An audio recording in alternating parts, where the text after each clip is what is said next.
how your mother was so, I mean, she knew, it seemed, when your grandfather was going to pass away. She felt a premonition. Now, was that the fear of, I have limited time with this person, or was it a psychic connection? I'm apprehensive to say this because the headlines can be crazy, but she did have like a thing where she felt connected to, she was very intuitive, and in a way that wasn't like woo-woo or hip, you know, like in the clouds. It was very kind of grounded and matter of fact, and it was pretty incredible. When you were on the airplane and you're flying and you're trying to get to your mom and you're trying to text your dad, did you know in that moment that your mom was departing the earth? I did, yeah. I just had a feeling. I don't know. There had been incidents before, you know, health incidents, and I didn't have the same feeling. Like I don't know. I felt this sort of surrender in the moment, and yeah, I just had a little bit of a sense. And you even asked your dad, "Is she gone?" Yeah. And then he replies, "Yes." Yeah. 2 or 3 minutes ago. That's right. Yeah.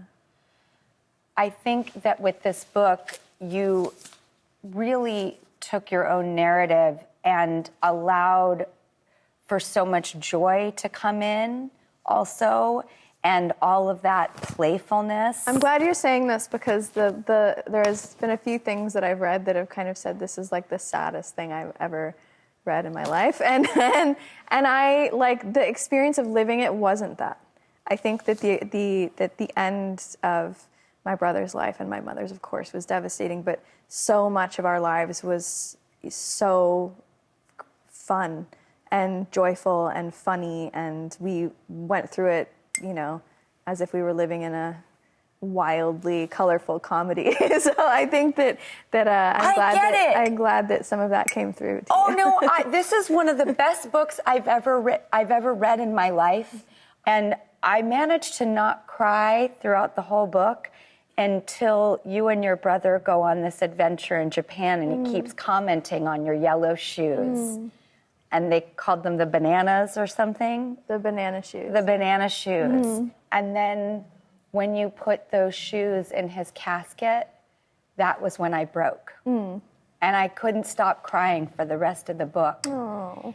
And I think it is such a celebration of life. And no one is allowed to tell us what our experiences are. We must tell people what our life was like. And no one can take that away from us. We are the pens who write our stories. And the way you are makes me know more and more that I have to overcome what other people thought or what I thought they thought in my life, because I loved my life growing up. I loved it. Yeah. And it was... I think that's the... Good.